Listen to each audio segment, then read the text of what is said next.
Yeah, I sat down on this couch in the living room, and next thing I knew is just the lights went out, and about 5 to 10 men in just masks come out, just screaming, so many loud noises, and just are all armed with bats and bars and knives, guns, and the first thing that just pops in, I mean,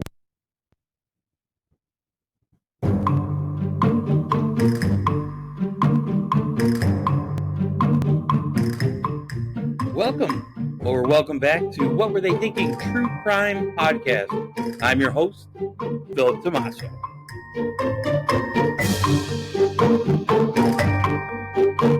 Hey, happy Monday, everybody. It is May 1st, 2023. Can you believe it? We are already 5 months into this new year. I am shell-shocked at where the time has gone. But it is May 1st, Monday. New episodes every Monday on What Were They Thinking True Crime Podcast. And again, today we're going to be covering another story that takes place in Western New York, in Rochester, to be more specific. We're calling this the Kidnapped and Tortured on Harvard Street episode number 11. Hopefully you're enjoying the podcast. I'm getting a lot of messages from people that are enjoying the podcast, which is encouraging because I am new. The episodes are new, and they are pretty focused in a specific area, and I hope that doesn't eliminate listeners. I do plan to expand, but right now there's just so much going on in Rochester the last couple decades that I could do season after season in just Rochester, New York, which is a shame actually, because I live here, born and raised, and I live here, and I shouldn't be able to do so much true crime on one little county, but I can. So today, episode 11, Kidnapped and Tortured on Harvest Street. Pretty shocking. This is a shocking episode. It's demented. There's a lot of players in this, and unfortunately, it's horrific. It's horrific. I remember when it took place a couple of years back, and only recently, because of the podcast, did I do extensive research into what actually happened, and it's mind blowing. It really is. So I hope you enjoy, which is a terrible way of putting it, but I do hope you enjoy this episode and learn as you learn the facts about what went down here in Rochester back in, I believe, 2017, a few years back. So we're going to start it out, and what we have is we're going to do some background. Let's start it out with a little bit of background. And Nicholas, nickname is Nico, but Nicholas Koulas moved from Chicago to Rochester, New York, when he started at the University of Rochester. And it's kind of funny if you listen to a lot of the podcasts, the colleges seem to really play a big part in a lot of these episodes, don't they? Our RIT was in a couple, and U of R's been in a couple. But Nicholas moved from Chicago to Rochester as a freshman in 2012, and he enjoyed playing both football and the piano. And you'll find on the website, I've got a link because he does have some music that one particular song, a waltz in minor, that's uploaded on Spotify and iTunes, and I've got a link that you could go in and listen to him playing. Beautiful pianist, he's very good. So the U of R is a Division III school, and the football team is the Yellowjackets, and they wanted him on their defense. So Nicholas was about, I'm sure he still is, 6'1", and at the time he weighed 215 pounds, and he mostly played special teams for the Yellow Jackets, and they usually won as many games as they lost. So they had about a half winning, half losing season as a Division III football team. Not terrible, but not highly competitive either when you look at the other teams around them. Additionally, when it came to music, Nicholas would attend classes at the Eastman School of Music, which is renowned as a renowned school. students come from all over the country and actually all over the world to enroll and play. He had to audition for the Eastman School, and he told one interviewer he was so happy because he never thought he'd make the cut in a million years. Those were his words. And Nicholas considered a successful piano audition to definitely be a big deal, which it was. So here, this young kid is getting in on playing football, college football, and that's impressive. And then Eastman School of Music for his piano playing, which is doubly impressive. So during Nicholas's junior year, the Yellow Jackets recruited a freshman named Isaiah E. Smith. Smith was MVP for three, three straight seasons at Park East High School in the Bronx. And Nicholas knew the linebacker had some size and some speed and was hopeful that this new addition would benefit the entire team. Reports show that the Yellow Jackets went from 5-4 that season with Smith making 80 tackles, and that was the most tackles of anyone on the team. Nicholas was quoted as saying, "He's literally our star defensive player." So Smith was making some good waves for the team, getting recognized. And this is as a freshman. Now, despite Smith's performance during games, Nicholas and Smith didn't fraternize much off of the field because Smith had something of a reputation. He was considered the campus drug dealer. And the fact that Smith bragged more about selling weed than he did about his athletic abilities kind of shocked Nicholas. Smith told his drug buying clients he had New York connections and could get anyone anything they wanted and as much as they wanted. Ironically, it was also rumored that Smith oftentimes ripped off students, taking their money and then not giving them anything in return. And as a football player, he was considered intimidating to others. So if somebody would try to buy something from him, he would take their money, not give them the weed in return. But because of his size, people back down. Like, okay, I'll just write that off as a as a loss, which is sad. You didn't get your weed. I'm not laughing. I mean, I am laughing, but that's not it's not funny. It is funny, ironically funny. Anyway, let's keep going with this. So Nicholas suspected that the U of R coaching staff was well aware of Smith's extracurricular activities, but because of Smith's performance during the football season, opted to look the other way. Something as serious as drug dealing would probably impact Smith's football playing eligibility.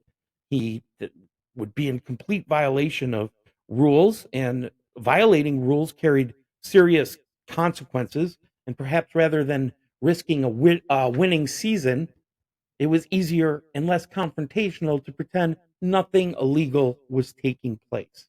Kind of the same old story you hear about jocks getting preferential treatment. So in 2015, at the end of the Yellow Jackets season, which they finished the year with a 5-4 record, and during the Thanksgiving break, Smith brokered a drug deal.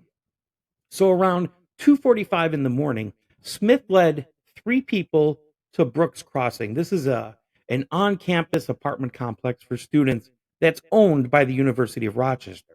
And he was having the sellers meet him, and they were looking to unload 4 pounds of marijuana. Smith made his way into this apartment building, a building he did not live in, and he went up to the 7th floor to an apartment room where he knew the students who lived in that room on the 7th floor had gone home for the long holiday weekend. Smith used the spare key that he knew was kept hidden behind a fire extinguisher box and gained access to the otherwise locked apartment. These were his teammates who lived in this 7th floor apartment. Two other Yellow Jackets, two other football players. He knew they weren't home. He knew where they kept their key, and he was going to do his drug deal in their apartment. in a building he didn't even live in. So the dealers selling the weed were shocked when the apartment door then crashes open. They're inside, right? So you got Smith and the guys selling the weed in the apartment, waiting to do this deal, and all of a sudden the apartment door crashes open, and three men attacked the drug dealers and Smith with pepper spray and wielding hammers. The dealers had their eyes blinded by the spray and their heads smashed from the hammers. These guys, attackers, were hitting them in the head with hammers. Just thinking about the crushing pain of a hammer into your skull. Um, the obviously the 4 pounds of weed gets stolen, and the attackers escape. Smith, now you got to follow me on this. Smith pretended to have been just as shocked and just as injured, although he wasn't. See, the attackers sprayed and hit Smith. They did, but just to make it appear more authentic and sellable, as if Smith was also being attacked and robbed. Smith faked being equally injured so he could fit in with the drug dealers he just double crossed. He even went to the hospital to get checked out. Now, while Smith was being interviewed by the Rochester Police Department, Smith's storytelling didn't hold up, and his tale quickly fell apart. The star football player started worrying about his standing with the University of Rochester. This kid's got it made, right? He's at a renowned college or a renowned university in Rochester. I don't know for sure, but I'm guessing on a full ride. And he didn't want anything to impact his student status. Smith wanted to know if he talked, if he cooperated, would that help him get out of some of the serious trouble? So he wrote out a statement for the police and he admitted to everything. He entered an apartment that wasn't his without permission for the purpose of ripping off a drug dealer. Smith's statement, along with U of R security video footage, it painted a pretty clear picture of the deception that took place. I mean, they had video of Smith in the parking lot, talking on the phone, meeting people, going into the building. It was clear and cut, black and white. Smith was charged with burglary, robbery, and assault. Although Smith did go to jail, he didn't stay behind bars, not for very long. U of R assistant football coach Dan Kyle, who is now no longer with the team, signed a $15,000 bond and bailed out this student criminal. This kid who was involved in a pretty serious crime. He bailed him out. When Nicholas and the other students returned to campus, Nicholas did not live in that apartment room on the 7th floor, okay?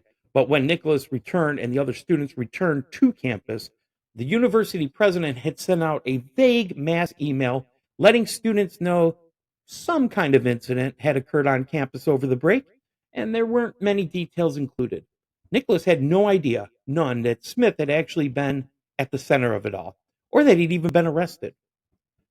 There was one student who knew something violent had occurred because it was his apartment on the 7th floor, and it was left turned over, a mess, complete with blood on the walls.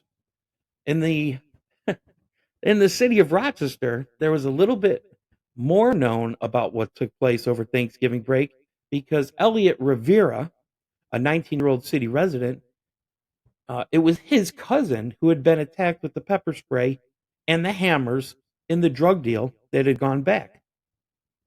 Rivera told his friend, 26-year-old Lydell Strickland, what he knew about the events that unfolded on the campus of University of Rochester, and that the attackers were African American. It took place on the 7th floor of a student apartment building, and it involved a U of R football player. A plan revolving around revenge was quickly in the works for Strickland and Rivera. They wanted revenge for what had happened to Rivera's cousin, and they had enough details to move forward with plotting that plan of revenge. On Friday, December 4th, so we're a couple weeks later now, Nicholas and his friend Ani Akiku Ani Okiki Iwu, Ani Okiki Iwu, the teammate who actually lived in the apartment on the seventh floor, the other one. There's the one who came back and he found the mess, and then there's Ani or Iwu. We'll call him Iwu, the teammate who actually was also living in that apartment on the seventh floor. Were at their frat house, playing beer pong. Okay, so Iwu had been chatting with a new friend from Facebook the last few days. Her name was Samantha Hughes, and she and her friend were interested in meeting up with both of them, with both Iwu and Nicholas, around 1 a.m. if they were game. So the plan was they were going to come to Nicholas's apartment and hang out. Ewood had sent a picture of Nicholas to Samantha, and Samantha had showed one of her friends, so it was going to be like a kind of a double date thing. So um, when the ladies showed up, they didn't have any interest in going to Nicholas's apartment. Instead, they wanted to go back more to their place. And the guys were like, okay, that seems fair enough. We could do that. So they got into the blue Dodge Dart that Samantha was driving. Her friend Leah Gigliotti rode shotgun. Leah was high on coke, admittedly, and Samantha had been smoking weed and swigging Remy from a bottle. So the girls were pretty toasted, and driving. And the guys climbed into the back seat, and Nicholas and his teammate figured, you know, YOLO, you only live once. So they shared the bottle, not the body, the bottle of Remy on the drive into the city of Rochester. Nicholas realized after they were driving for a while, they'd entered a rougher area of Rochester than he and even Iwu were normally familiar with, and it made him a little nervous. But he didn't say anything. And then Samantha pulled into a driveway of a 2-story house on Harvest Street. And Nicholas was like, okay, this is a pretty nice looking house. We're just going to see where this leads. Guys, I tell you. So Samantha and Leah, they climbed out of the car and led the two football players inside. Nicholas said the first thing he could smell was urine and feces. For me, if the first things I smell when I enter a house are urine and feces, the date's pretty much over. You know what I'm saying? That's where I'm going to draw a line. I'm if I'm smelling urine and feces, you're inviting me back to this house. I'm not staying. However, these guys went in. I'm not blaming them. I'm not blaming them at all. They went in. They've been having a couple of beers themselves. So Nicholas sat down on a sofa, and then before he understood what was happening, 5 to 10 masked people came out of nowhere. They had baseball bats, knives, pipes, guns. Then the lights in the house suddenly go out.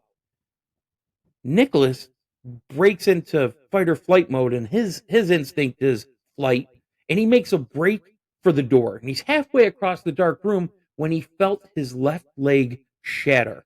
Nicholas said, I knew my femur was broken in half, and it was the same leg I tore my ACL on, and it was not good. I still got up somehow onto one leg and got to the door. Nicholas may not have realized it at the time, but it was a bullet that took out his leg, shattering his femur. He had been shot. He didn't even realize this. Nicholas did say he next remembered looking out and seeing two girls on the other side of a door holding it closed so that he could not pull it open, so that he could not escape this house. It turns out Samantha Hughes was really Elliot Rivera's girlfriend most of the time. When Nicholas's teammate Iwu thought he was texting Samantha, he was really communicating with Rivera. So Just as a real quick backup, these two guys now are in some serious trouble, and they have no idea why. They don't know what's going on, other than that these two girls had set them up somehow. So Nicholas recalled that the men with masks had clubbed him over the head and then dragged him away from that door, and they put him and Iwu into the bathroom. They leaned them up against the walls and duct taped their hands and legs together, binding them tightly, like they could not break free. They emptied out their pockets. You know, they took their cell phones, they took wallets and car keys. And there's actually a cell phone video of Rivera in the bathroom holding a sawed-off 22 rifle on Nicholas's teammate Iwu, who's face down on the floor in a pool of his own blood. Okay, Lydell Strickland is in the video as well, and he's wearing a skull mask and holding orange hedge clippers. And you can see a chainsaw in the bathroom, and then he asks who's ever filming if they're recording, and then he says, and it's got some rough language, and I apologize, I'm going to do this just so you get the feel for it, but he said, this is what N-word going to do when they take 4 pounds from a N-word, this right here. And he jabs the clippers, the head clippers, into the head of Iwu. The video moves to show Nicholas, who's also on the floor, blood from the gunshot wound in his leg, has his khaki pants are soaked in dark red blood. It's a brutal video, and you can hear Nicholas begging, saying he'll do anything. And his words, just because he spoke up, bam, they start knocking him around. He gets a flurry of smacks with these improvised weapons, and they're just raining blows down on him, all because he's like, I'll do anything. Strickland tells the other football player, he tells Iwu, look at your boy. He's got nothing to do with this except he started running. So Rivera and Strickland knew the ones responsible for the attack on Rivera's cousin were black. Nicholas is white. They know Nicholas is innocent. And as far as the drug deal on campus on Thanksgiving break, Nicholas has nothing to do with it. They think Iwu is responsible. They think he's the one responsible because he lived in that apartment on the 7th floor. So this didn't stop Strickland or Rivera from beating on both of the teammates. And although this video is around 30 seconds long, the two U of R football players are in now for an endless 40 hours of sexual, physical, and psychological torture. And although the attackers were masked, both men and women assaulted them over the next 40 hours. Okay? And this is all, I know you're following this, I know you're following everything I'm saying, but I'm just going to spell it out. This is all because Smith, their younger teammate, had a bad drug deal. He attacked drug dealers in an apartment that wasn't his, and now these two are paying the price for Smith's actions. These two have been kidnapped because of what Smith did over the Thanksgiving break. And they don't even know it. They don't know why this is happening to them. So Nicholas, he's bleeding from the head, his legs, because he'd actually been shot a second time in the meat of the calf on his other leg. And he's bleeding from his feet, where the kidnappers cut the webbing between his toes. Can you imagine that? They cut the webbing between his toes. So, whew, that just makes me, my whole body shivers just thinking about that. It just cringe, it tightens up and it shivers. So while, if we take a step back here, while Nicholas has conducted interviews after this incident, he's done several interviews. Ew has remained respectfully quiet about everything that's happened. I couldn't find one interview that he conducted on these events. A lot of the details I was able to collect are vague, and some of the torture and about some of the sexual assaults. I mean, it's not spelled out in a lot of places.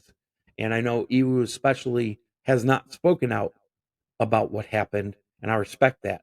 I respect that because this is his horror. This is his nightmare. And he did not want to relive it. And he did not want to talk about it. Nicholas was a lot more open and sharing, um, which I find very brave. Okay. And I'm not saying that you wasn't brave, but I'm just saying the two different turns since the attacks. But I just want to, because as I move forward, this gets a little more sensitive. However, there were allegations, and they are not clear what was done to which captive, or if it was all done to both or just one. But they were both possibly forced to perform oral sex and had foreign objects shoved into their rectums. That's part of the sexual abuse that took place. And I don't know how often, if it was once is enough, but they were definitely sexually assaulted as well. See, the kidnapper, like I'm saying, they're believing that they've got Ews, the right person, and Nicholas, they know is innocent, and yet it doesn't stop them. So Nicholas is talking about what happened to him. And I can only imagine whatever torture he underwent, it was worse for his teammate because Ew, they thought was the man they wanted. You see what I'm saying? So as bad as Nicholas got it, I wonder if Ew got it worse because they believe he was actually the person who attacked Rivera's cousin, you know? And so I'm thinking that could be partly why Ew was so silent after this because it was so brutal, the things that had been done to him. So even if Ew hasn't submitted to media interviews, we have to assume he received the brunt of the torture. In the eyes of Strickland and Rivera, Ew was the guilty party, right? Anyway, the two, I just keep repeating the same thing because it blows my mind. But the two were also doused with flammable fluids, and their captors threatened to set them on fire. And then 3 hours into the kidnapping, Nicholas recalls being stripped naked and thrown into the shower, and they let him wash away some of the blood. And they gave him a crutch and had him enter a dirty bedroom with a blow up mattress. So there was some compassion. It's not really compassion, but there was some. They allowed him to do that. The two football players were then given some food and some aspirin, but Nicholas recalled the aspirin didn't touch the pain. He was not willing to give up, though. He wanted to survive. The next morning, on campus, students reported the two football players missing. Police knew something might be wrong when they tried pinging a location from their cell phones, and it was unsuccessful. Both cell phones had actually been turned off. And although no immediate lines were drawn between the Thanksgiving fiasco and the two missing football players, it was soon discovered that Samantha Hughes, who had sent friend requests to both the tenants in that seventh floor campus apartment, only Ew responded, but was tied to one of the dealers. They realized that Samantha was tied to one of the dealers assaulted with a hammer that night in November. So campus police reached out to Samantha because the other roommate who was who shared an apartment with you said, "Look, I got this friend request from this Samantha," and he was kind of digging into it. He didn't accept the friend request, but he showed it to campus police, and they agreed on meeting with Samantha at a Dunkin' Donuts in that area uh, by the campus. And Samantha thought it would be a good idea to bring Leah along for the interview. Samantha admitted to being with the football players the other night at a party, but she couldn't remember the address, though. She told them she could probably find it again. They all went for a ride, and Samantha led the campus police around the city, but far, far away from Harvest Street, far from where Nicholas and Ew were actually being held captive. Eventually, the university campus police released the young woman, and so back to Harvest Street, with a gun to his head, Nicholas is forced to call Charles Schwab to make a money transfer. and he's told by the banking agent that no money can be transferred over the weekend and that he would have to wait until Monday. Now, I'm trying to do like a back and forth. These are things going on. Samantha and Leah are reported to have said that Strickland was far more aggressive and they couldn't figure out why no one was letting the football players go. According to the girls, they thought Rivera and Strickland were just going to beat up the football players, make them pay a little bit for what they had done in November, and that would be the end of it. Leah later stated that Lydell was going to kill us if we told the police anything. So they'd already been warned.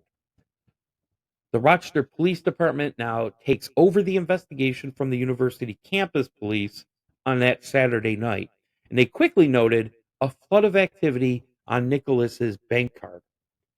ATM surveillance is showing the same blue Dodge Dart that picked the football players up on Friday night, which, as it turns out, was actually Leah's vehicle, pull up and then thousands of dollars being withdrawn from machines around where Nicholas was being held captive. The police chief, Michael Simonelli, said he believed not being able to transfer the money on the weekend from Charles Schwab might have saved Nicholas's life. The chief stated, "There's no doubt the absolute intent was once they got the money from that account, these kids would have been killed. They certainly had no reason to keep them alive after that, and every reason to not keep them alive, frankly. It was now a race against time." Simonelli is a Rochester native and at the time had 12 years of experience with the U.S. Drug Enforcement Administration. So he knows a little bit about what he is doing. The other roommate from the seventh floor, the one we keep mentioning, who I could not find the name of, the one who did not accept the friend request from Samantha, reached out to Isaiah Smith, asking if he knew anything about what had happened to their teammates.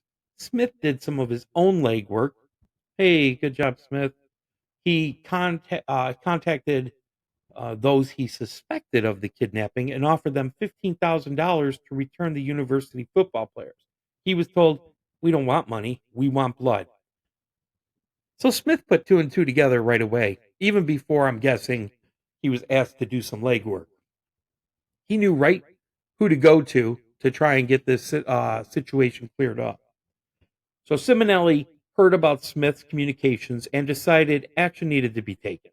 So he gathered the investigators from the Hammer robbery assault with the investigators' work in the disappearance case, and he put them all into the same room. He wanted everyone to be on the same page, to share what piece of the puzzle they were working on and see if they couldn't put it all together. The chief also mobilized the city SWAT. He wanted everyone related to both incidents brought in again for further questioning, including Smith, Samantha, and Leah. This was the second time in 2 days that Samantha and Leah found themselves being interviewed by police. After hours of interrogation, cracks in their stories appeared.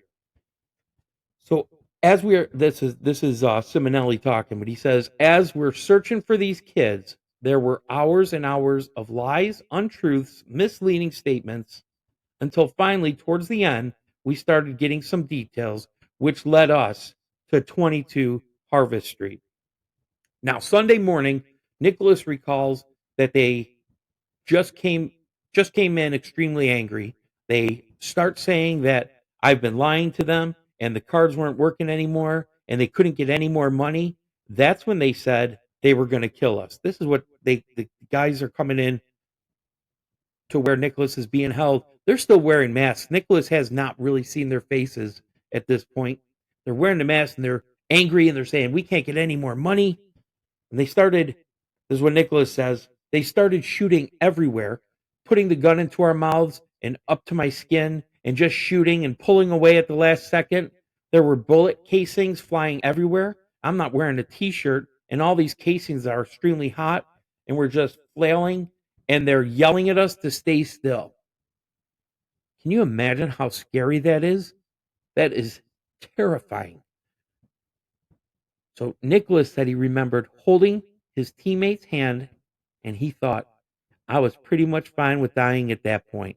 Now he's ready to give up. He's just ready. He's ready. He can't take no more. He's at a breaking point. He wanted to survive, but now things are just crazy. Over $45,000 had been taken from Ews and Nicholas's bank accounts. 9 different people came and went inside the house on 22 Harvest Street. Some stayed in another part of the house watching NFL. Others came in and out of the room where the two football players were being held.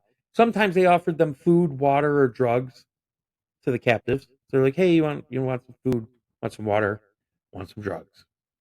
No one ever tried to help them escape, though. The house windows were boarded up. It made it near impossible to tell if it was day or nighttime. Nicholas, who really only wanted to survive, wasn't sure how much longer he could hold out. He he was he wasn't sure how much more he could take. And then on Sunday evening, the house erupted in explosions. Nicholas was sure they were burning the house down. They were not. SWAT had arrived, and they'd blasted through a side door and stormed the house. 2 people watching football were immediately arrested. Then they found Nicholas and his teammates in the bedroom, untied but in bad shape. Nicholas was unable to walk. Strickland and Rivera were not inside the house at that time. They were, however, captured a few days later. Simonelli, the chief of police, said, "The one thing that stood out to me is the almost blank stare both Nicholas and Ew had on their faces. I've been around a long time. I've seen a lot of things. This one is really in a class by itself in terms of the level of physical and psychological torture. It was as bad as a horror movie." 9 people ended up going to prison for the kidnapping and torture of Nicholas and his teammate. 9 people. All the ones I mentioned throughout this story, and then the people who would just show up and did nothing except maybe participate in some of the torture. You know, they were included. We got Elliot, Lydell, obviously, Samantha, Leah. There's 2 other women that were pretty hands on. Ruth Laura, and Inalia Roldan. There's a David Alcatraz Ubiles and a Dennis Perez, just to name most of them, but there's more. There was 9. 3 were sentenced for watching over the captives and acting as lookouts.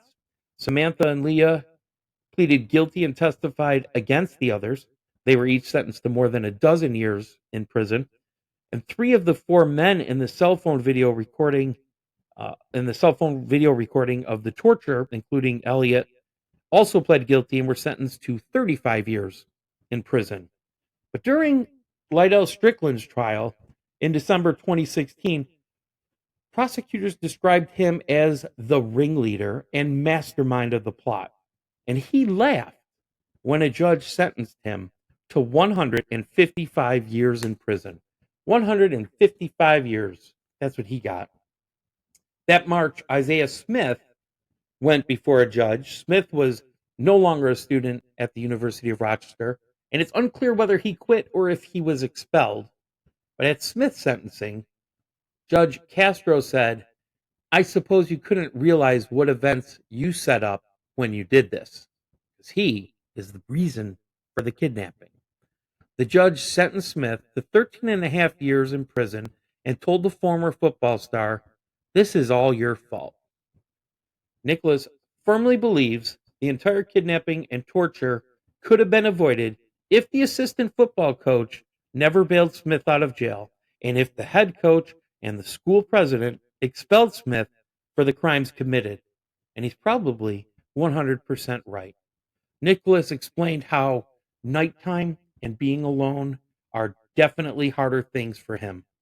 He struggled the first few years with getting a full night's sleep, and sometimes he found himself apprehensive and looking over his shoulder. Eh, just that breaks my heart. Uh, Annie Ew, originally from Aurora, Illinois, I did find on LinkedIn, appears he is most currently a certified fraud examiner and an audit compliance manager. And it shows he did receive his bachelor's in business from the U of R, the University of Rochester, in 2016. And he is perhaps currently living in New York City. And I wish him all the best. And I hope he has been able to heal some and to put some of this nightmare behind him. Nicholas was allowed to graduate from the University of Rochester without returning to campus after the ordeal that weekend in December. He then moved to Chicago and he started working in finance. He says, I had 3 or 4 blood transfusions. They put a titanium rod through my femur, attaching it with screws in my knee and hip. They surgically removed the glass from my eardrum and scalp and skull.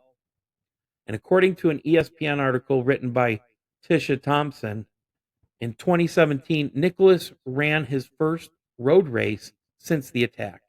Once a college athlete, he now struggles to finish or at the time in 2017, he struggled to finish a 3.5-mile race. His leg flies out at an odd angle with each step, and his gait has a deep dip that wasn't there before. But how good for him that he's running, that he's still athletic. According to LinkedIn, Nicholas is currently living in Fort Lauderdale, Florida, with an MBA and is working in banking. And he told Thompson back in 2017 that the leg always hurts all the way from his knee to his hip, but the pain is worth it. He tries to exercise as much as he can to keep his mind off negative thoughts. Nicholas said, that's what really helps me cope with the negative energy, along with playing the piano. He has released a song, and it's called Waltz in Minor on iTunes and Spotify, which I mentioned earlier, and I do have links on my website for that. One of Nicholas's, just to close it out, one of Nicholas's favorite pieces is Beethoven's Moonlight Sonata. He said it soothes him as his fingers move over each key when he plays it. His body visibly relaxes as he's transported away from the memories of what happened inside 22 Harvest Street.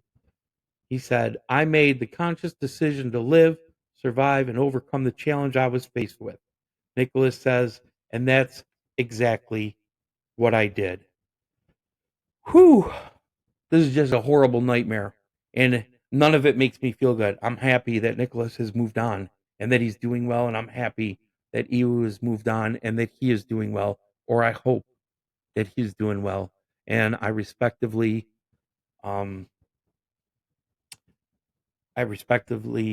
wish to not overextend the things we talked about today to include him, other than the facts that I was able to find, and I hope I did not overstep that. But I'm happy that they survived, and I am happy that those involved are behind bars.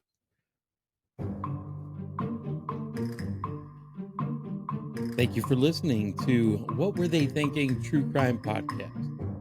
As always, like, share, subscribe, and we'll see you next time. New episodes every Monday.